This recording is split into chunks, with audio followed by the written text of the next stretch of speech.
Dalam nama Bapa dan Putra dan Roh Kudus. Amin. Ya Allah Bapa kami bersyukur kepadamu karena Engkau selalu ada beserta kami. Engkau hadir dalam setiap firman yang kami baca dan renungkan. Kami mohon penerangan Roh Kudus-Mu agar segala perhatian dan akal budi kami terarah kepadamu lewat firman dan renungan yang akan kami dengarkan saat ini. Semoga dengan mendengarkan dan merenungkan sabdamu, kami memperoleh kekuatan untuk menghadapi hidup kami sehari-hari. Demi Kristus Tuhan kami. Amin.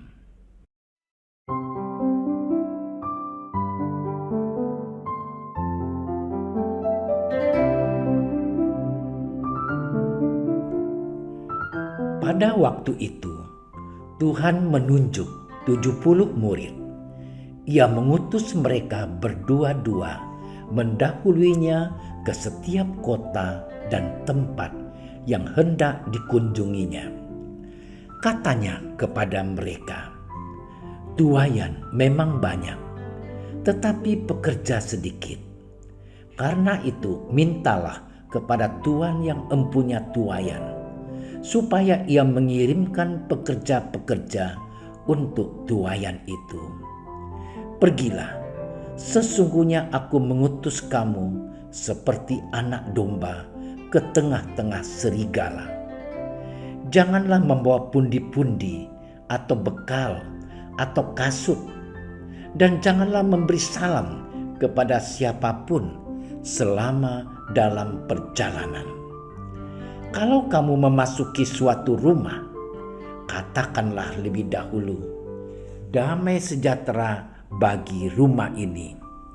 Dan jikalau di situ ada orang yang layak menerima damai sejahtera, maka salammu itu akan tinggal atasnya. Tetapi jika tidak, salammu itu kembali kepadamu. Tinggallah dalam rumah itu, makan dan minumlah apa yang diberikan orang kepadamu. Sebab seorang pekerja patut mendapat upahnya. Janganlah berpindah-pindah rumah.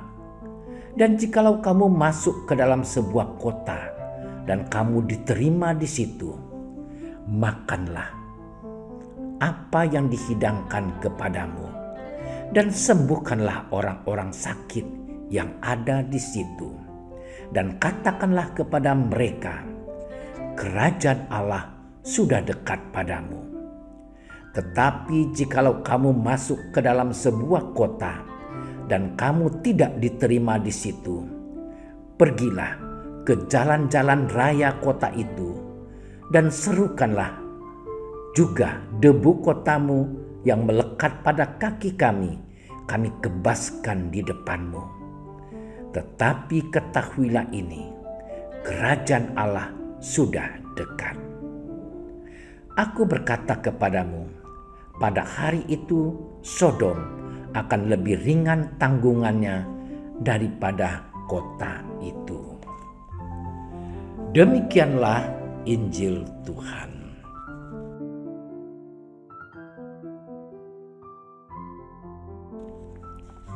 Saudara-saudariku yang dikasihi Tuhan, kita tahu dan percaya bahwa setiap kita dipanggil dan diutus oleh Allah untuk mewartakan cinta dan kebaikannya.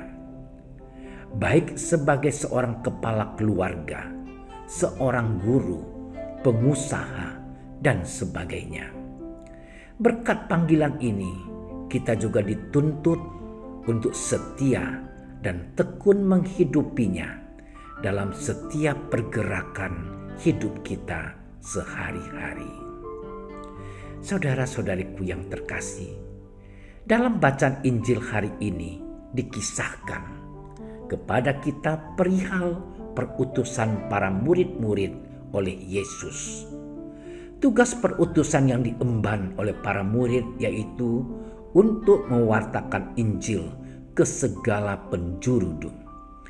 Tugas yang diemban para murid merupakan suatu tanggung jawab yang secara bebas mereka terima dan melaksanakannya.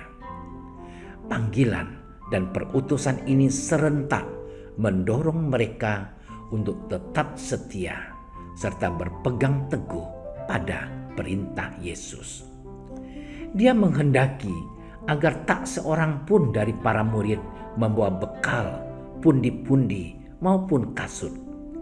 Hal ini dikehendakinya agar para murid yakin dan percaya bahwa Dia sendirilah yang akan memberikan semuanya itu melalui orang-orang yang mereka jumpai. Saudaraku terkasih, patut diakui juga bahwa tugas dan perutusan para murid tidaklah segampang yang dipikirkan kebanyakan orang. Banyak dari mereka yang mengalami penolakan, bahkan tidak diakui, disingkirkan. Pengalaman ini justru semakin menguji dan menguatkan mereka. Apakah mereka tetap setia dalam tugas dan perutusannya, atau justru memilih untuk mundur?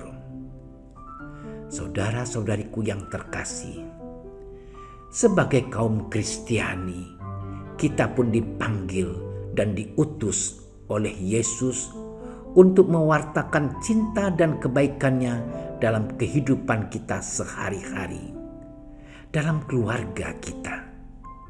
Ayah dan ibu dipanggil untuk mewartakan cinta Yesus dengan merangkul, mendidik, dan mencintai dengan setulus hati. Setiap kita adalah orang yang terpanggil, yang diutus untuk mewartakan Injil Allah ke tengah-tengah dunia. Namun yang menjadi pertanyaan untuk kita, apakah kita sanggup dan mampu menjalani panggilan dan perutusan ini dengan tulus, tekun, dan bersukacita? Saudara-saudaraku yang terkasih, mari bersama dengan Santo Hieronymus yang kita peringati pada hari ini, kita belajar untuk menghidupi jalan panggilan kita dengan tekun dan penuh sukacita. Dari Santo Hieronymus kita diajak untuk tekun mengerjakan hal-hal yang sederhana dengan penuh cinta. Tindakan demikianlah yang menghantar kita untuk semakin mencintai Yesus dalam segala karya pelayanan kita.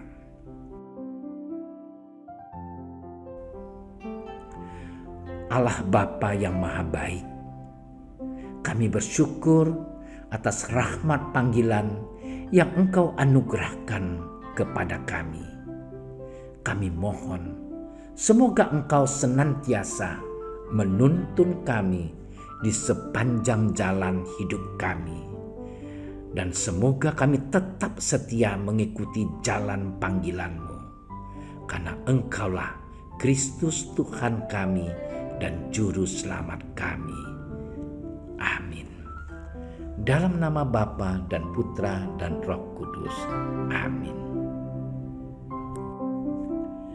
Doa Santo Yusuf.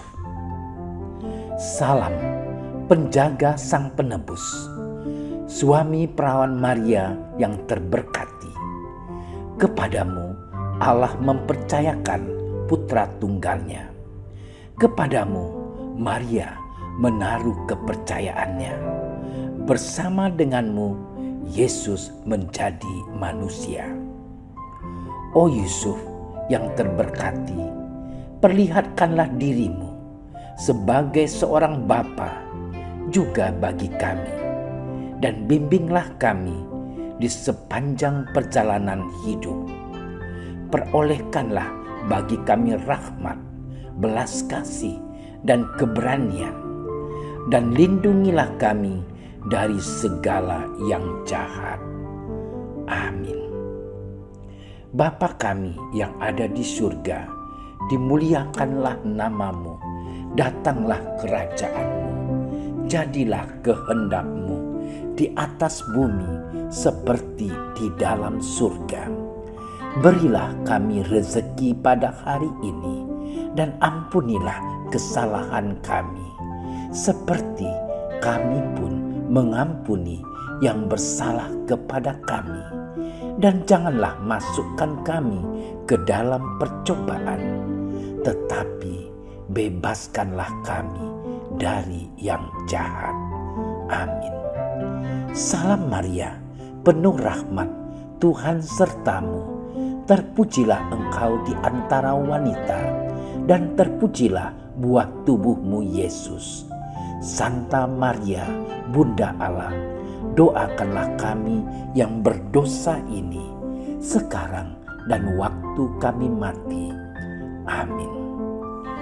Kemuliaan kepada Bapa dan Putra dan Roh Kudus, seperti pada permulaan, sekarang, selalu, dan sepanjang segala masa. Amin. Terima kasih sudah menyaksikan renungan hari ini. Jangan lupa like, subscribe, dan aktifkan tombol loncengnya agar Anda yang pertama mendapatkan notifikasi updatean renungan harian dari Komsos Keuskupan Padang. Dan bagikan ke sosial media agar saudara-saudara kita dapat mendengarkan dan merenungkan firman Tuhan.